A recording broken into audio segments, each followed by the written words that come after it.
for what purpose do you rise? Lawmakers returned to the state capitol on January 4th for the start of the 99th General Assembly.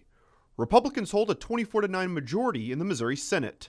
Looking towards 2017, the Senate's top Republican lists 3 goals for the upcoming legislative session. From the senators, we've heard that we're going to do some labor reform based on the election.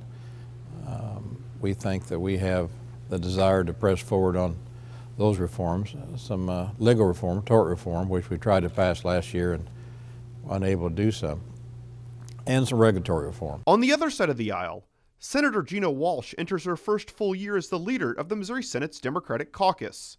One of her priorities for the upcoming year is the passage of legislation helping families navigate unforeseen situations. I think it would be really helpful, especially for folks that work on a salaried basis, that they knew that they'd have that cushion to fall back on when they have a baby or there's an illness in their family. For several years, lawmakers have tried to pass right-to-work legislation, but have been unsuccessful due to a Democratic governor.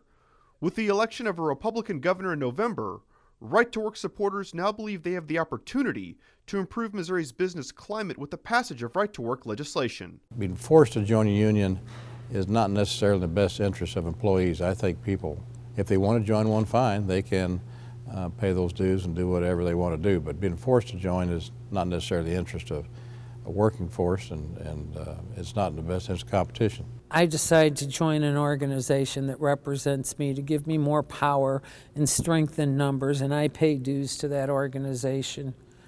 I don't think that the guy next to me should be able to come and join the club just because he wants to and not pay the fees or the dues.